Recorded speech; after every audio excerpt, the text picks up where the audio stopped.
I hope someone finds this. No one said or did anything to stop them.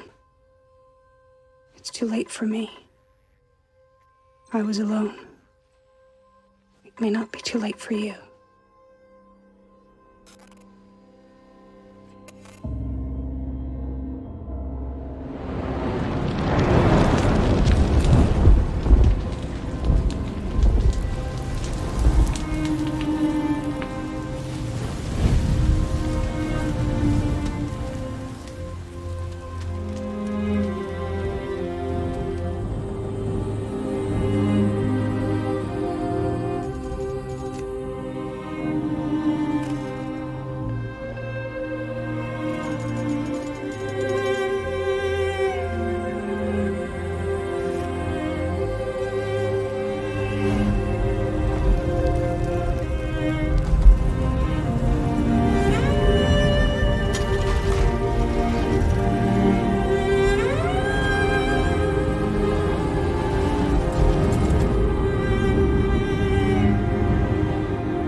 America's changed. You understand that?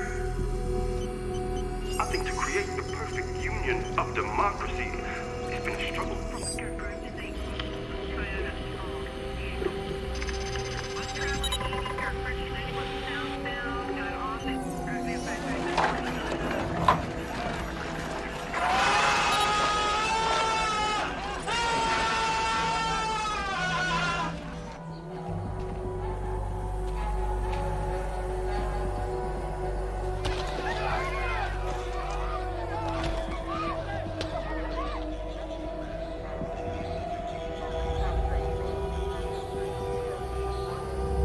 Dear passengers, people who behave disorderly in public areas will be punished according to regulations, and their behavior will be reported. To avoid any negative record of personal credit, please follow the relevant regulations.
I can still remember my grandma.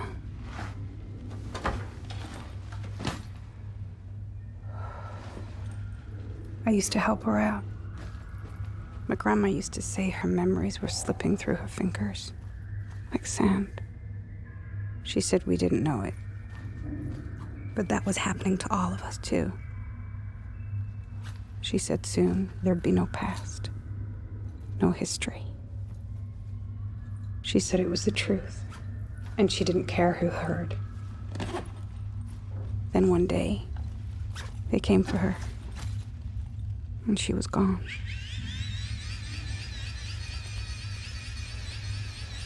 That stabbed to the heart of me.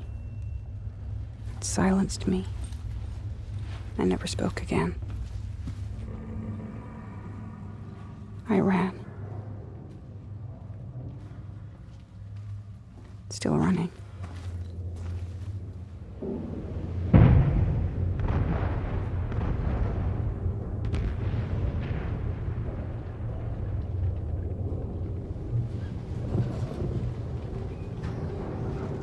My life's turned into one of those sci-fi comics I used to read.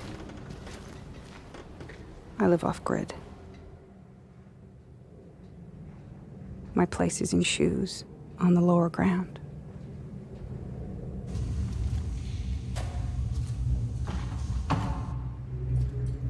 There are others here. Survivors. Renegades.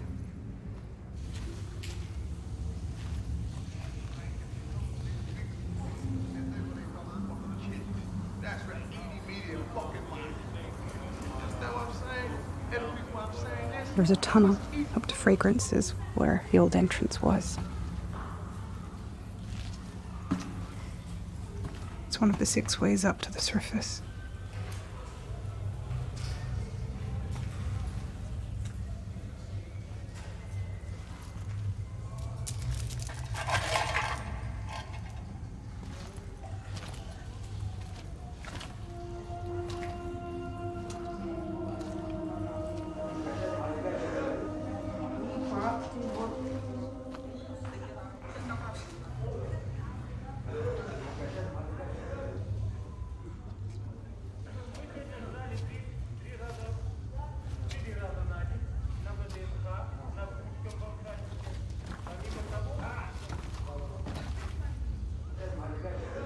Васильевича выпросили полсумки хлеба.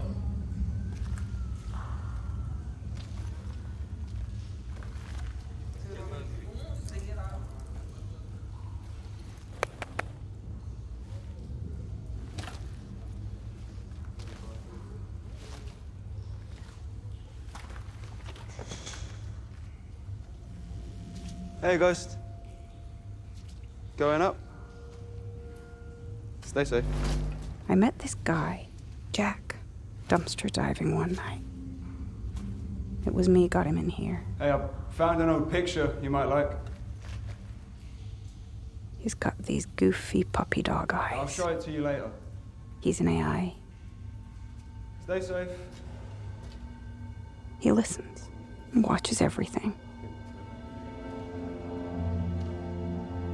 You can't trust anyone anymore.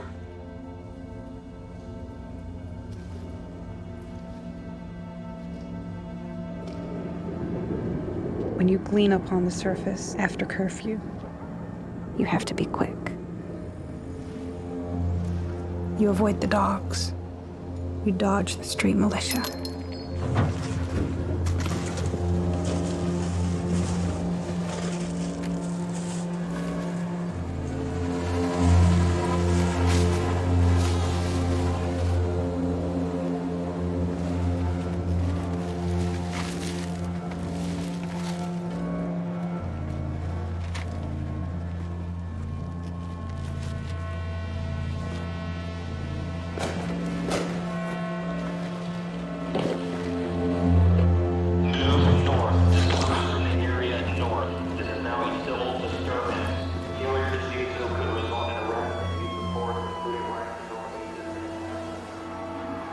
People thought the world would end. But But the world goes on.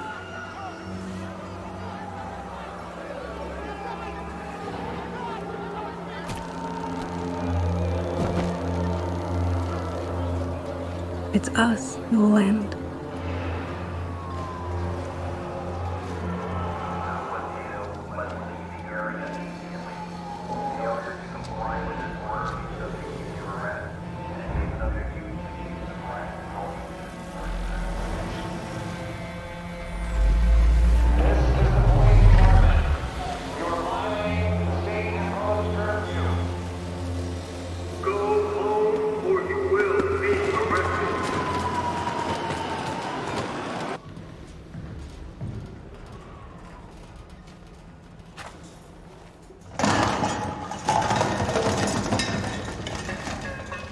Gleaning is how we get by. We pick over the leftovers, the broken, the rejected, anything we can use. Thanks, Ghost. But I love it. Those puppy dog eyes. I love this hat.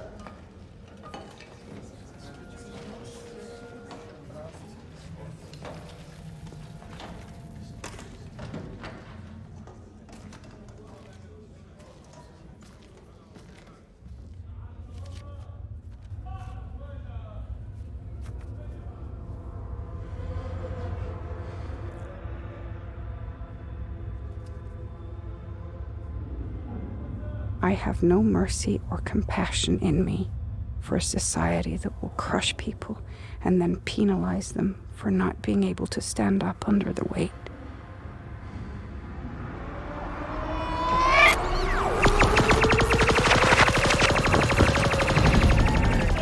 How did we get here? How did we let this happen? In the late 1980s and early 1990s, you were in a moment of democratic triumph. We're now in a democratic recession, and it's endemic in Eastern Europe, in Western Europe, in the United States, India, the Philippines. This is a new age of impunity. Some countries are actually just going back to the age of elite power. The financial system is rocked to its foundation as top Wall Street institutions... If you have an economic crisis and/or a refugee crisis, these demagogues rise. They're promising to protect you from a threat that doesn't exist.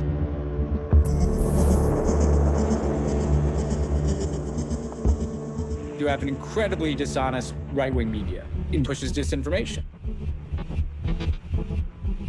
Hate and fear are being sown online across the world, spreading lies paid for with illegal cash. It's subversion.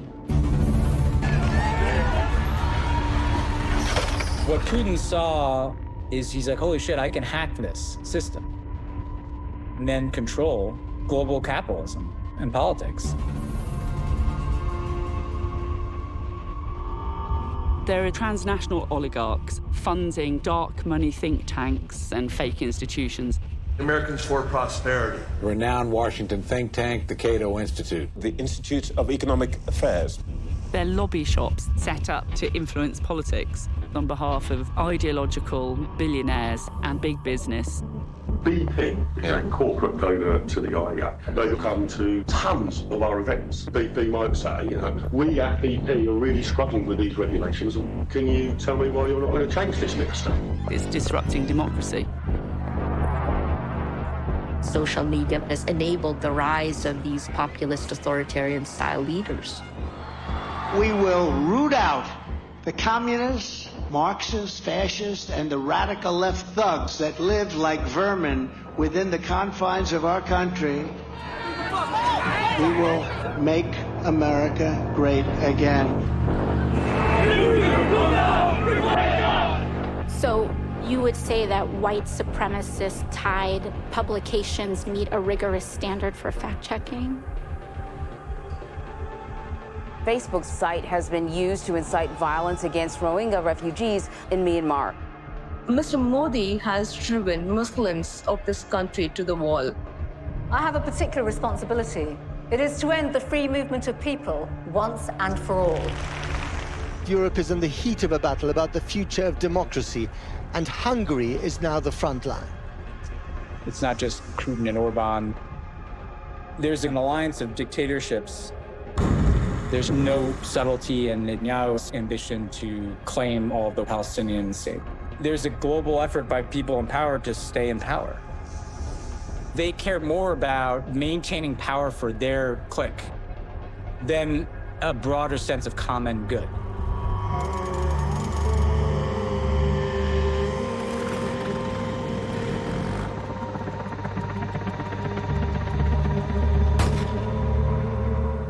Hitler massacred 3 million Jews.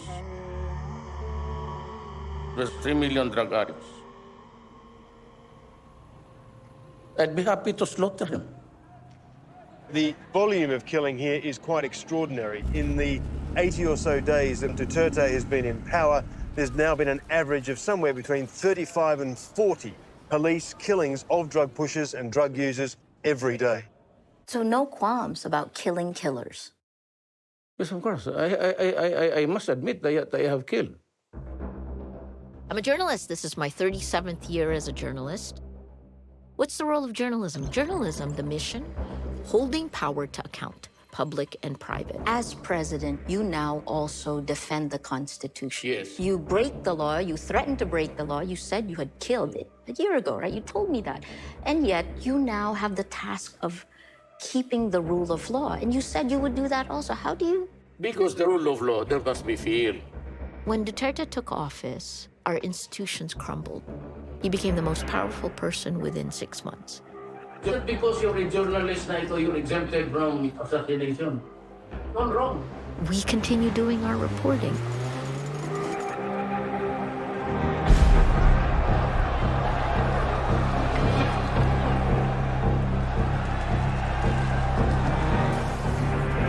कैसा लगता है जब मारते हैं कैसा मजा आता है जब उसको मार के आके घर पे सो गए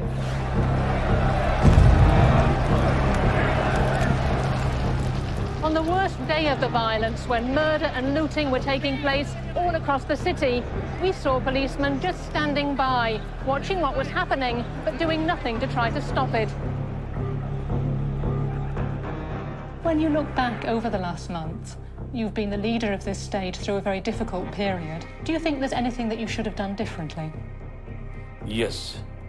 One area where I was very, very weak, and that was how to handle the media. He doesn't like criticism, he's self-obsessed, he's a megalomaniac, and I say that all the time. My name is Rana Ayub. I'm a global opinions writer with the Washington Post. I'm an investigative journalist. I write stuff which the government does not like.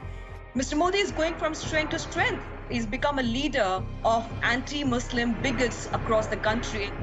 I spoke about the fact that here is a man who's an authoritarian, whose only politics is his prejudice of Muslims, whose only politics is persecution of Muslims. And if this man comes to power, he's going to repeat that. And that's exactly what has transpired since Modi came to power in 2014.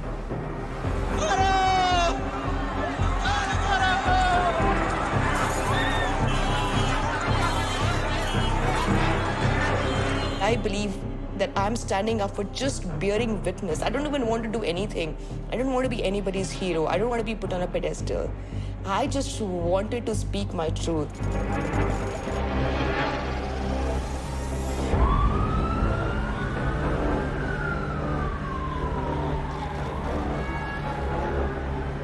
Nigel, this way.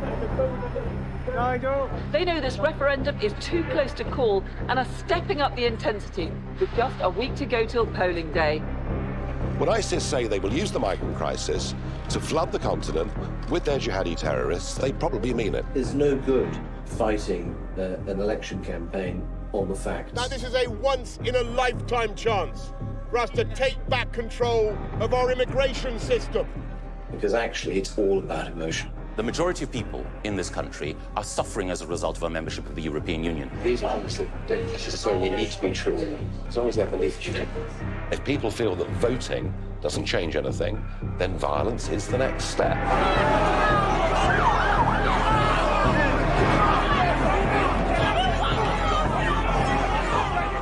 and other journalists have uncovered is that multiple crimes took place during the referendum. It was the biggest electoral fraud in Britain for 100 years. I'm a journalist. I kind of came into investigative journalism accidentally. I mean, I was a feature writer. This is what they were posting on Facebook, paid for with illegal cash. How do you hold power to account? That's all I'm trying to figure out is like, what are the different mechanisms for holding power to account? Because the old ways don't work anymore. We have no idea who saw what ads, or even who placed the ads, or how much money was spent, or even what nationality they were. When I stumbled into this story, it was really like the scales falling away from my eyes when I understood so much is actually controlled beyond the naked eye. If you're interested, what I'd like to do is set up something, and I'll fund it somehow, that I think you're the perfect guy. We help knit together this populist nationalist movement throughout the world. Because guys in Egypt are coming to me, the Modi's guys in India, Duterte, you know, and we get Orban and even thing, and we're somehow some sort of convening authority. It's a global revolt.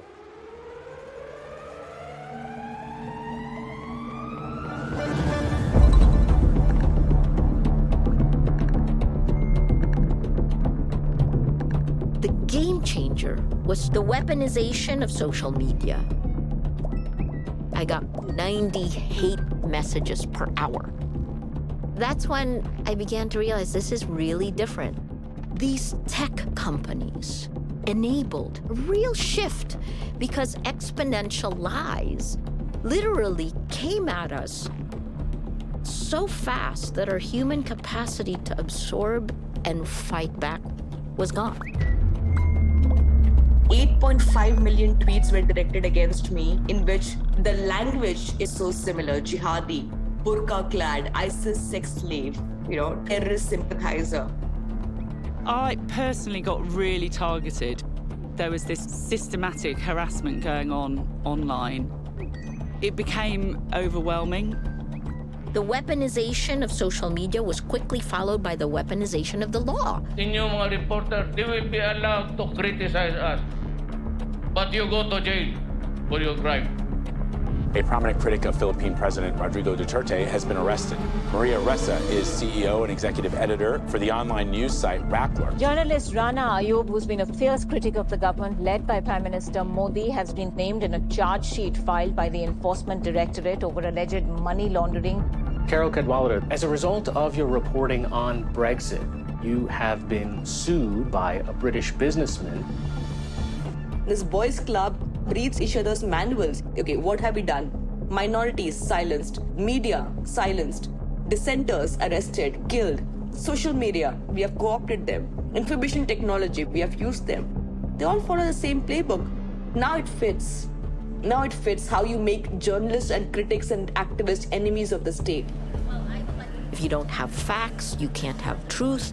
Without truth, you can't have trust. If you don't have any of these three, you don't have a shared reality. You can't solve any, let alone existential problems like climate change. You can't solve any problem. You cannot have democracy. Isn't this a science fiction movie?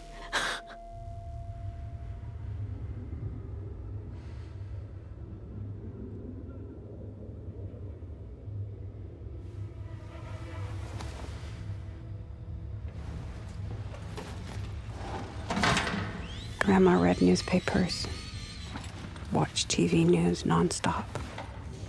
She recorded everything, said she was keeping the receipts. I didn't understand. I was too young. News disappeared, just like Grandma. Nobody noticed or cared.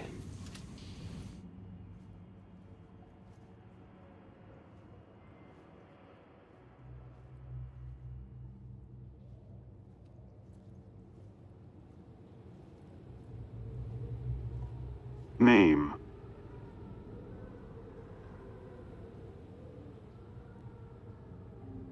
Where were you born? Where in New San Francisco have you visited?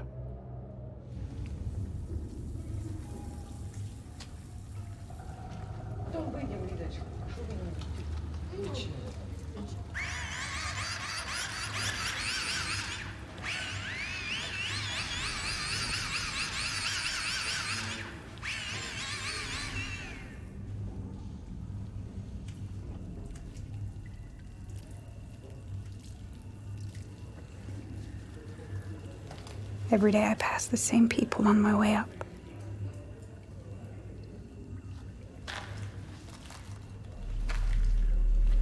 The girl who used to sing is gone.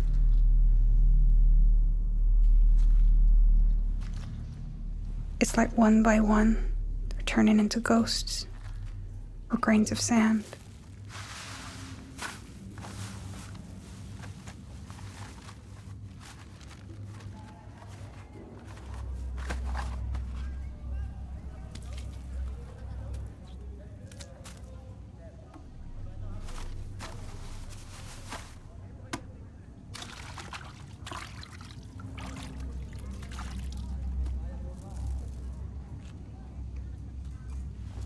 There was one place, a secret place my grandma used to take me to.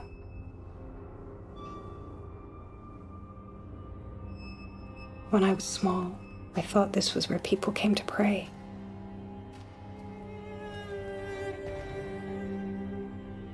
It was a place where you could read books. There was special writing, too, about things you couldn't see. Where you could meet people and not be afraid they'd rat you out to the authorities.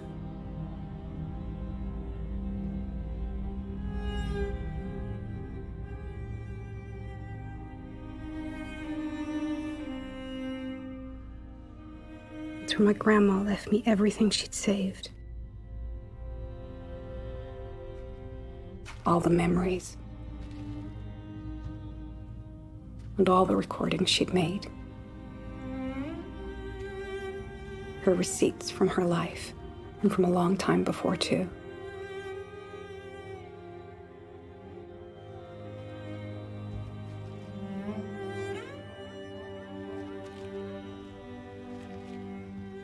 I can feel people all around me. My parents are here. And my grandma, too.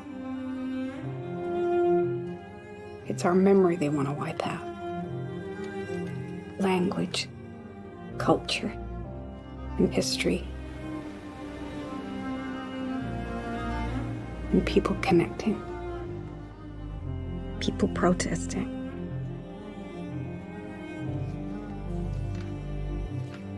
This is why they came for Grandma. They said it's wrong. They said it's a crime. And I know one day they'll come for me, too.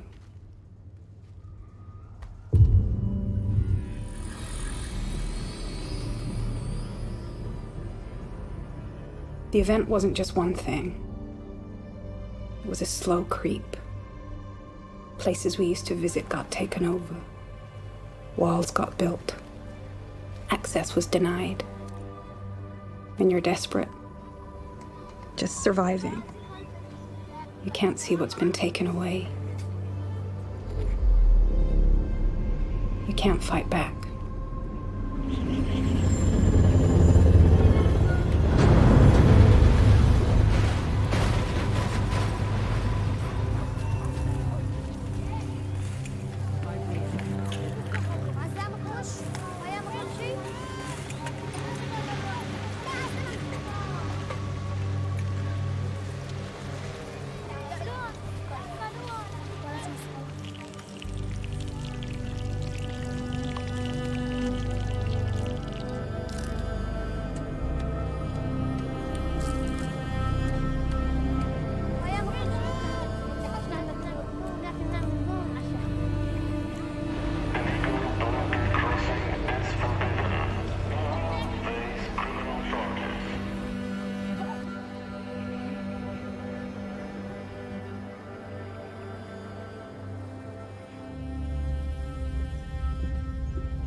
My grandma used to tell me how when she was a girl, she played with other kids in the park.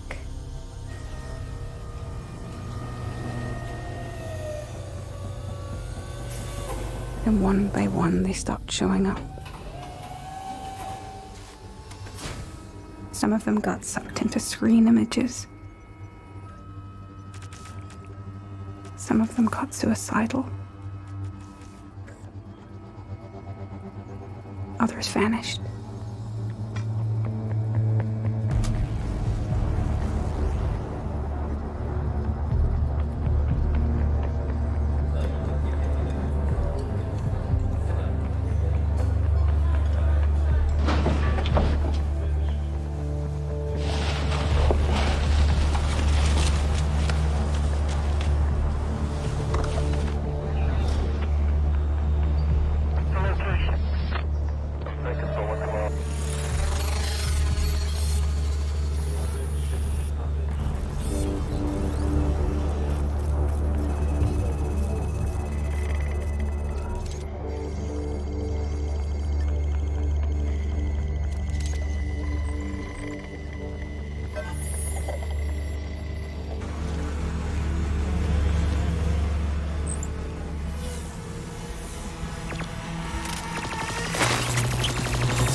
We are Uyghur people, historically from Central Asia.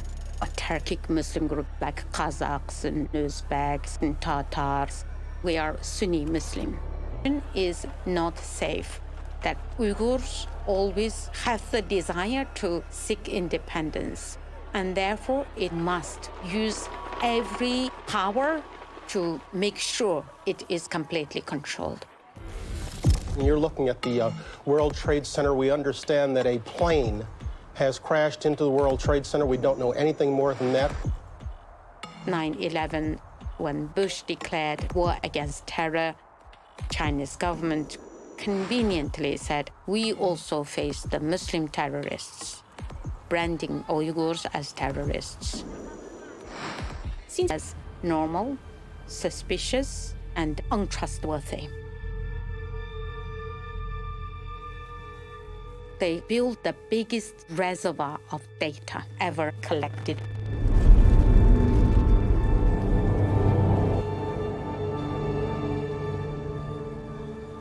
Every Uyghur aged over 12 must go to the hospital to provide health profile, DNA, fingerprints,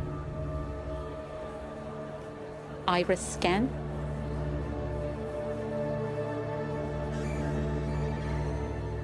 facial recognition from various different sides of their face, and also voice recognition. They had to read 20 times one paragraph of newspaper establishing bio data, and then the computer can automatically give a result whether you are normal, you are suspicious, or untrustworthy.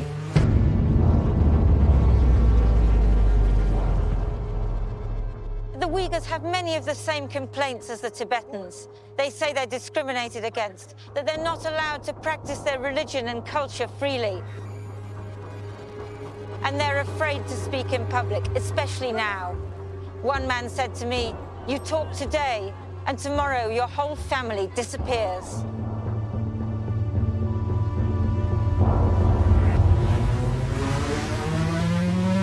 Human rights campaigners say that over 1 million people have been interned in concentration camps in the far west province of Xinjiang. It's probably the largest internment of an ethnic or religious minority since the Holocaust. Those who they believe potentially are untrustworthy, not even dangerous, potentially have to go to these so-called re-education camps. They completely re-engineer them. So the Uyghur people were given two choices. You either become a Han Chinese person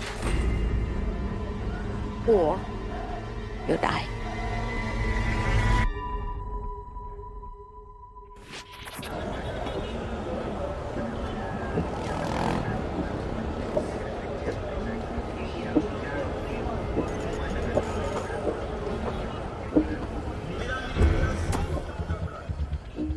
We're on the precipice of probably the biggest revolution that the world has gone through in modern times. China is the blueprint because this technology is for sale.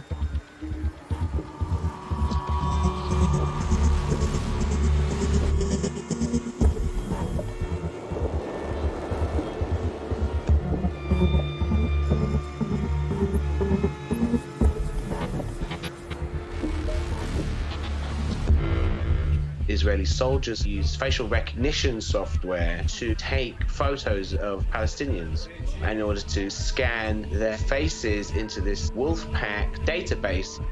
It's the latest component, really, of a system of total surveillance of the Palestinian population. Israel has found a way to control millions and millions of Palestinians through surveillance technology, through weapons, through drones.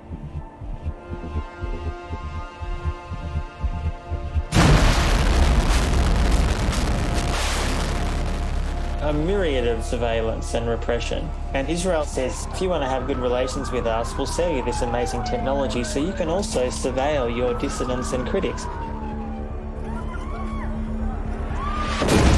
Technologies integrated into warfare, and they're algorithms that help guide military strategy that allow for death and destruction among civilians.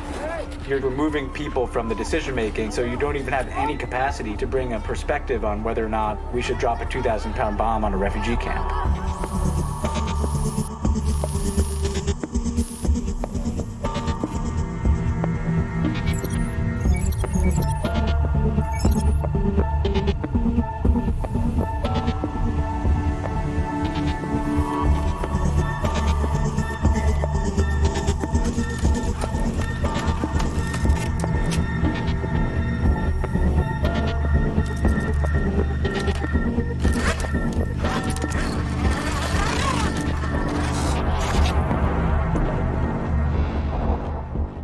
The way in which we communicate and live is changing. The possibilities for what people in positions of power can do and the way that they can intrude into our lives, into our relationships, has all changed. Because we have this totalitarian architecture around us, you only need a change of government or change of circumstances before it's used in a totalitarian way when it's too late.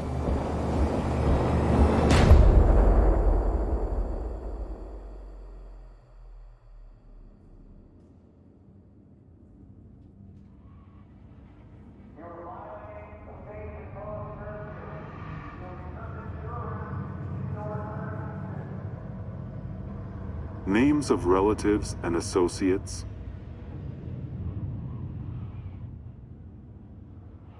What groups or organizations do you connect with?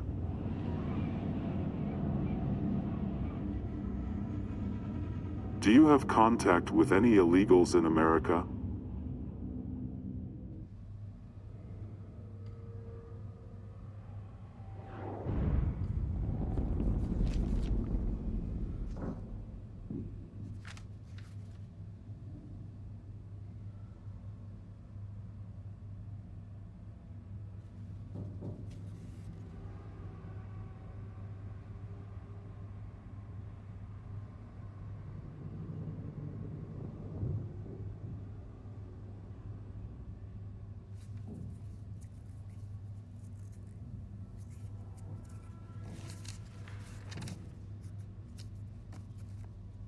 I believe there will be a clash between those who want freedom, justice, and equality, and those who want systems of exploitation.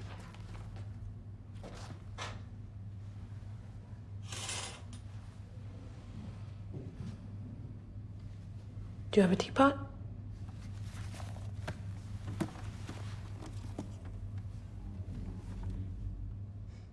Do you mind?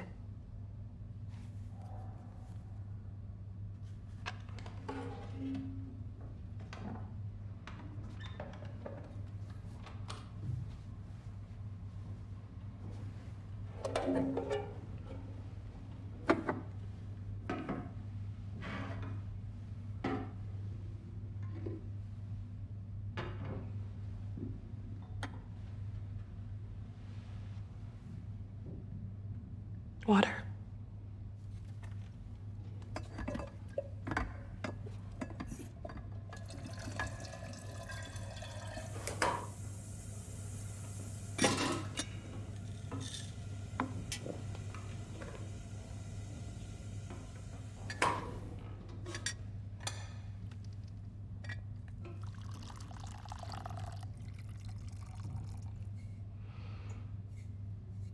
Greek mountain tea.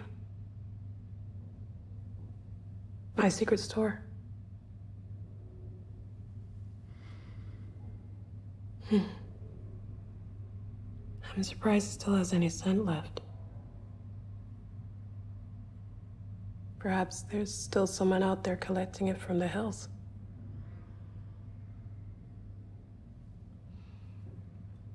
Perhaps there's still hills out there. Perhaps there's a Greece, a Japan. If they're not both under the sea.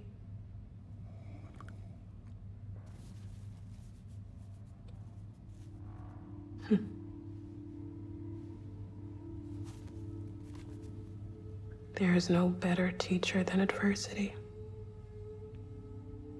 Every defeat, every heartbreak, every loss contains its own seed. They killed the guy that said it, but it's still true. That's right. Somebody has to win.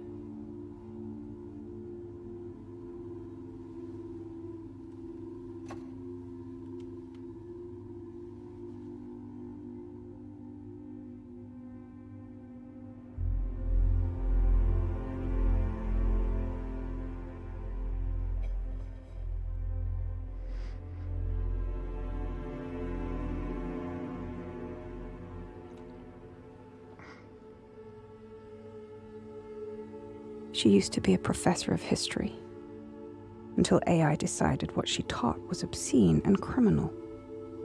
That's when she came down to live with us. This was the last time I saw her. She vanished soon after. Happens all the time. That's how I know she was a true friend. Someone I could trust. You had honey in the past. But it's too late now. She's gone.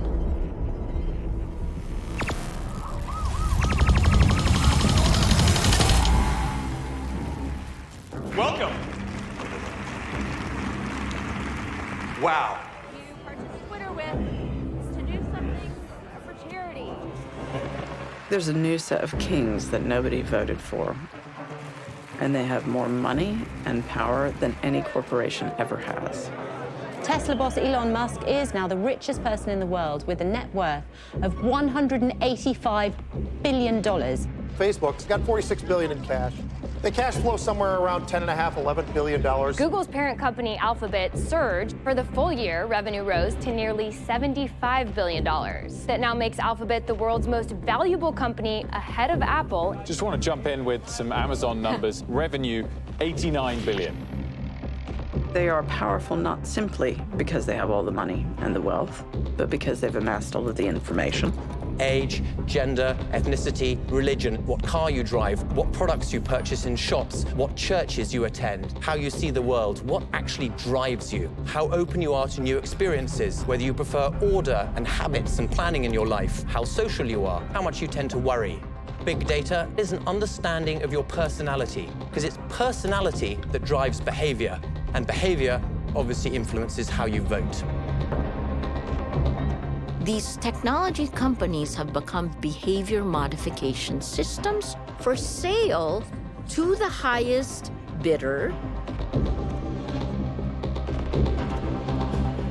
We are worth more when we are dead slabs of predictable human behavior than when we are as living, breathing, informed citizens of a democracy.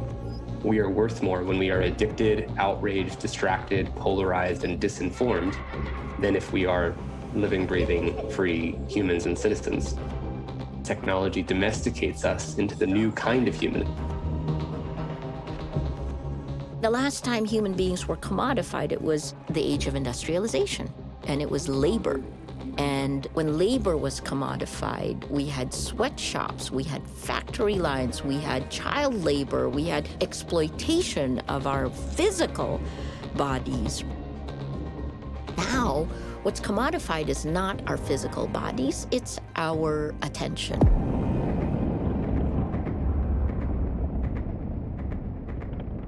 So what are they going to do next?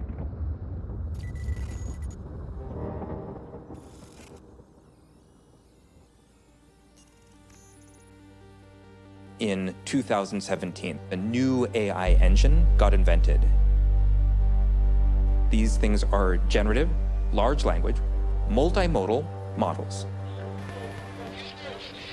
These models treat absolutely everything as language.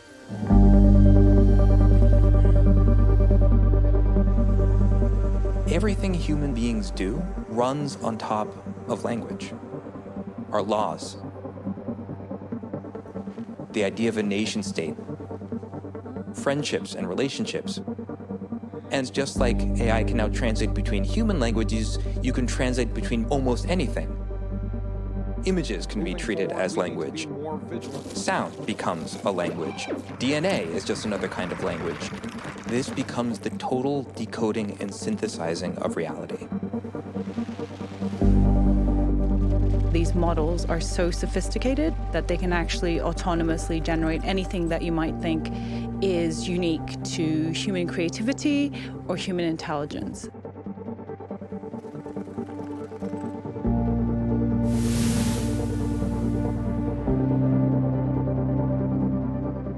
It is a massive cybersecurity issue. It's a national security issue. It is a potent threat for geopolitics, election hacking, because anybody's identity can be assumed and appropriated.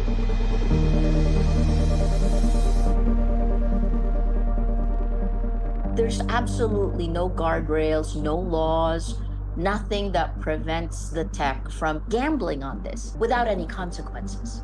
The longer nation states do not use their power to regulate artificial intelligence, the more data and power it gets, which usurps the powers of nation states. This is right up front, changing our lives.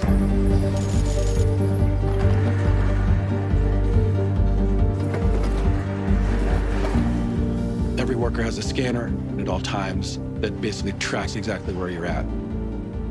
What they're doing is they're producing this massive data that they are using to be able to analyze the entire workforce. We're not treated as human beings. We're not even treated as robots. We're treated as part of the data stream. We are now solving problems with machine learning and artificial intelligence that were in the realm of science fiction for the last several decades. There will come a point where no job is needed. The AI will be able to do everything. So how do we build a society where it's not just the owners of all the machines and they own all the wealth, and then all the rest of us are kind of serfs?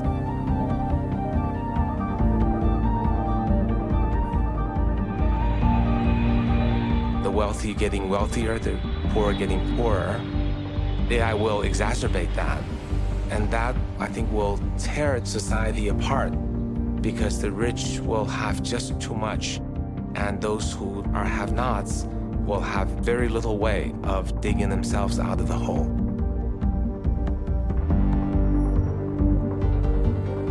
What we're looking at is a paradigm change in human communication, even human evolution. The key question is, who controls the machines?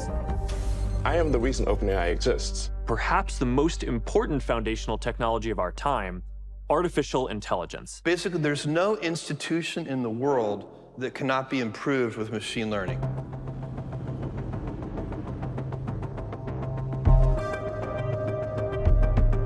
If we continue giving our money to these technology corporations, these people will have more power and wealth than the entire world. And that's what the most alarming thing is. Ladies and gentlemen, please welcome on stage Peter Thiel.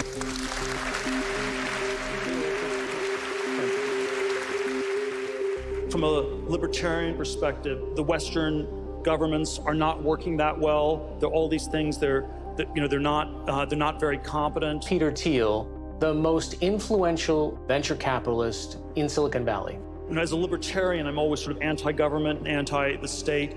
But there's also been an extraordinary decline of competence of the U.S. government. He is ultra-libertarian. I mean, it's like a real bring down the system ethos. Our system only works with growth. If you try to have a zero growth society, it would represent a tremendous break from our past. Billionaires should be allowed to pay less in taxes. Businesses should be allowed increasing freedom, bordering on the freedom to kind of run the world. Corporations are underrated because so many of these other institutions do not work. It's one of the things that's endlessly frustrating to a lot of the very successful people in Silicon Valley. He's not just this singular figure, he's somebody whose ideas have proliferated. Following Thiel is sort of this path through the history of Silicon Valley. It's obviously very dysfunctional to have mass homelessness. It's very dysfunctional to have no law and order. But if you think of it as a sort of inefficient redistributionist strategy, there's a lot of it that has a certain weird, perverse logic. In San Francisco, where I lived for 15 years, the homeless people were in the lower parts of town. They didn't climb up the hills. The value of the houses on the hills went up way more than the value of the houses on the flat parts went down. And so you have to think of the homeless people as like this feature to increase the value of the higher end real estate in the city. Peter Thiel owns this company, Palantir, a Silicon Valley big data company, which has got its claws into the British government and it's infiltrating itself into the NHS. Concordance wants to fix the fragmented healthcare supply chain. This new health service will be organized on a national scale as a public responsibility, and so everyone will pay for it, and everyone will benefit from it. When you're ill, you won't have to pay for it. What we have in the NHS is an entire nation's medical history from cradle to the grave. That is a vast data set at an individual level and then at a nationwide level. So if you want to do anything with healthcare and big data, it is a massive asset. US tech firm Palantir Technologies has won the biggest IT contract in the history of NHS England. The company have been awarded a £330 million deal to provide AI software to bring together the data of patients. It's really, really important people are transparent with what ultimately is our data. The first funding that Palantir ever got was actually the venture capital arm of the CIA. And up until very recently, all of its customers were the government. This includes the Department of Justice, Department of Defense, Department of Homeland Security, Immigration, Customs Enforcement. The idea that a company like that, a company involved in surveillance, in counterterrorism, in border enforcement, has any place in the NHS, which is ridiculous. He's ahead of the curve, and I want to thank him, and you have very special that. Peter Thiel is a perfect example of a libertarian tech bro who believes that what we really need is to get away from the reins of the state and just set up some kind of free-for-all system where the billionaire Ubermensch can live unfettered by other people. We have to save this planet, and we shouldn't give up a future for our grandchildren's grandchildren of dynamism and growth. We can have both. Manufactured worlds, rotated to create artificial gravity with centrifugal force. These are very large structures, miles on end, and they hold 1 million people or more each. High-speed transport, agricultural areas, some of them would be more recreational. You could have a recreational one that keeps 0G so that you can go flying. These are ideal climates. These are shirt-sleeve environments. People are going to want to live here. Techno-libertarians really hoping for some kind of a techno-monarchy where this group of elite tech bros creates the blockchain and the algorithms that automate our reality under their benevolent programming, godlike wisdom.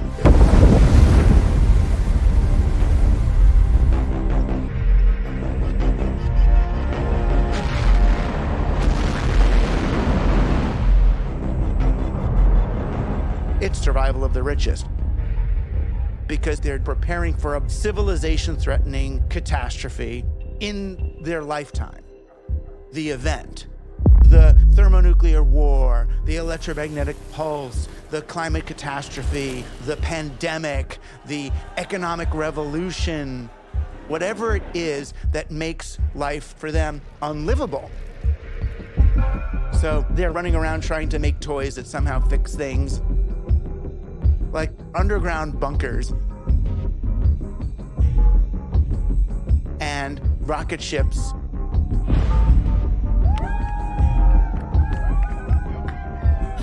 I want to thank every Amazon employee and every Amazon customer, because you guys paid for all of this. It's always an ends justifies the means journey toward their better place, and externalizing a tremendous amount of horror onto whoever isn't on board their particular thesis.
could this world and my life have been different if I'd have done something? Stood up, fought back.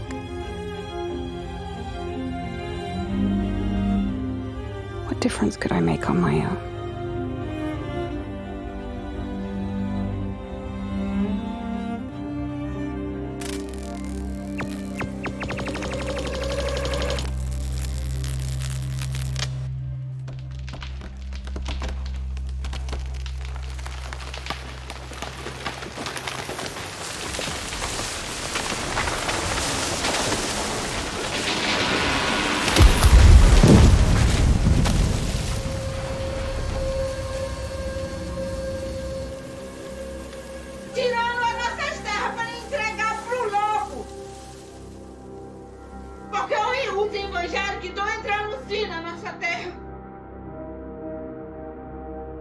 Dividir o nosso povo,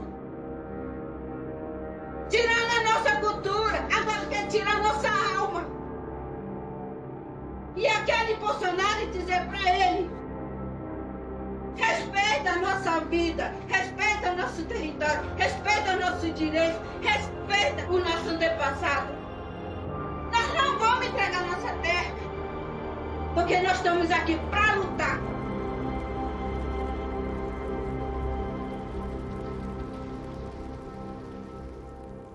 We're running faster and faster through the woods, increasingly blind with less steering and control.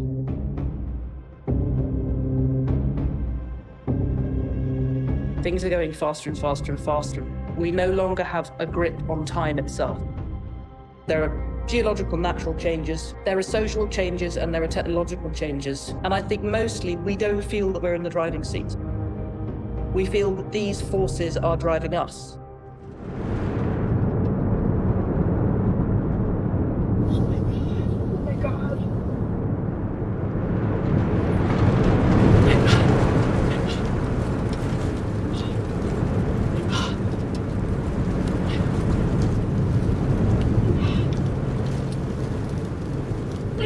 Please, please. Oh my God. Oh my God, please. Please. Please, please let me out of here. Please. Please. Whoa. Oh my God.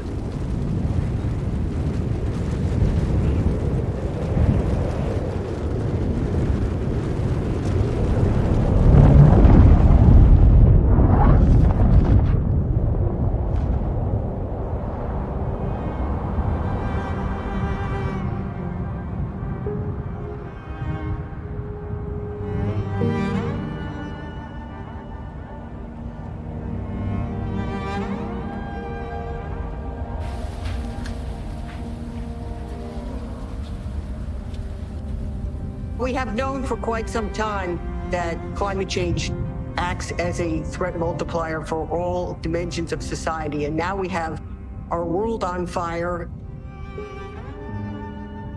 We're losing lives. We've got infrastructure buckling. We should be accelerating into the energy transition now.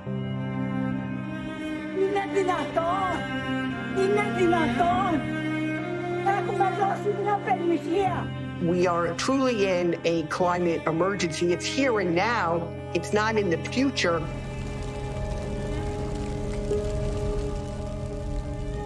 We have faced a lot of bad stuff in the past, wars and famines and genocides, but this is bigger than any of that. If we allow dictators, billionaires, and private corporations much more power, they will allow the planetary scale trashing of ecosystems. And we will see the collapse of almost all life on Earth. Our duty as people who care about other people is to oppose those who don't care about anyone except themselves. Because if we do nothing, we face mass extinction.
This is it.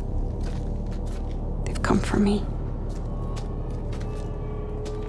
It's my turn.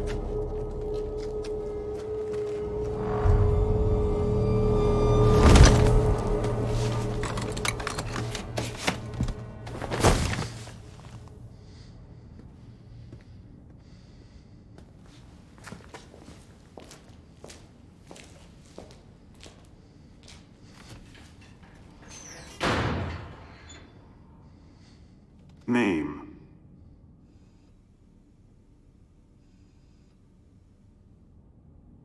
Where were you born?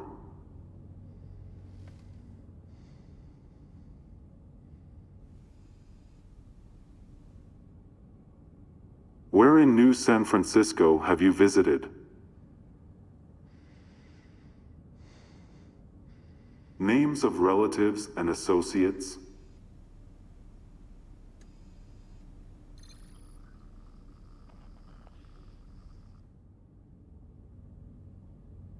What groups or organizations do you connect with?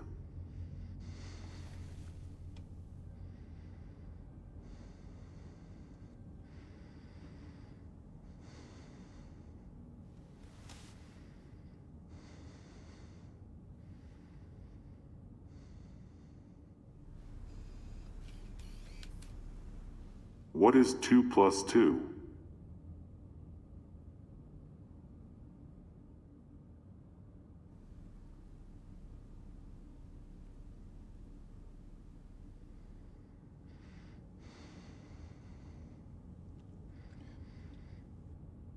Which books have you read?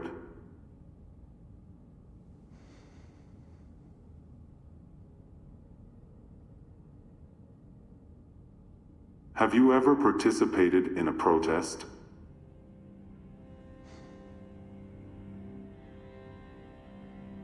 Do you pray?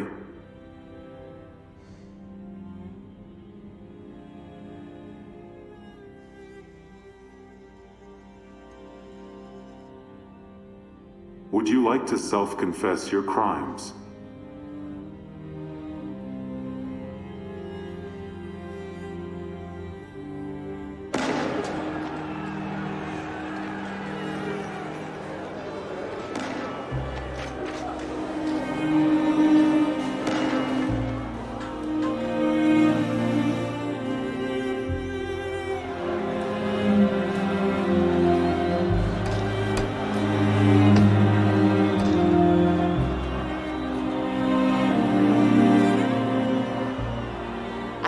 Like we're already living in a science fiction world. And in this world, individual will is gone. That's the reality we're already living in.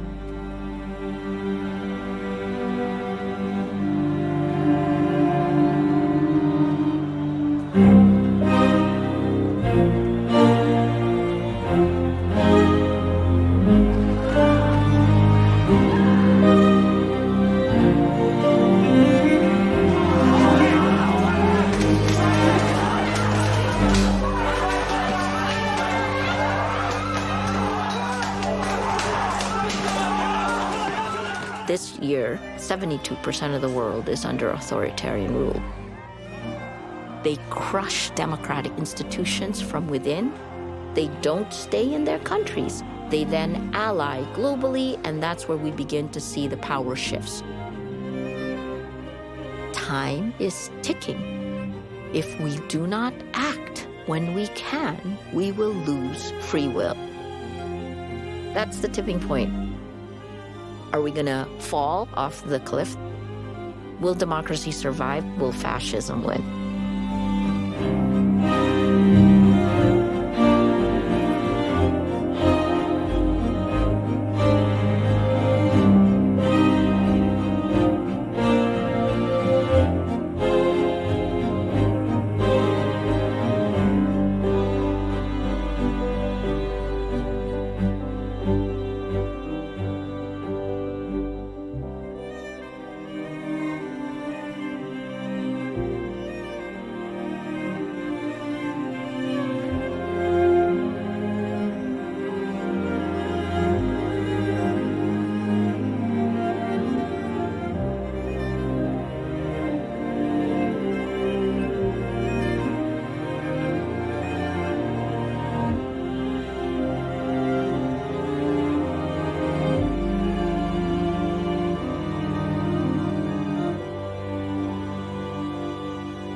Welcome to your de-extremification and re-education.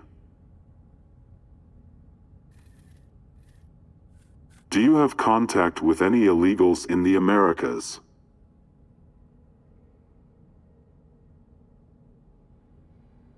Have you ever signed a petition?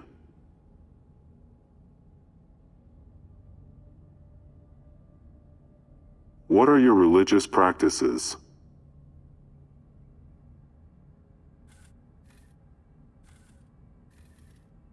Who are your contacts abroad?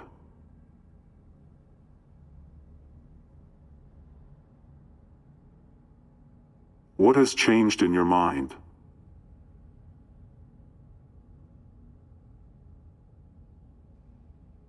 Where is your tracking device?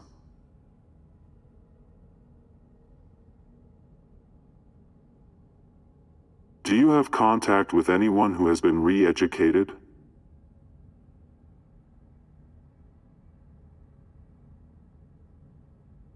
What are you going to do when you are released?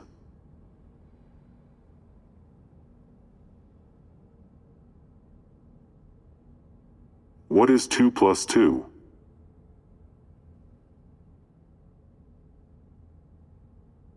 The answer is 5. What is 2 plus 2? Incorrect. What is 2 plus 2?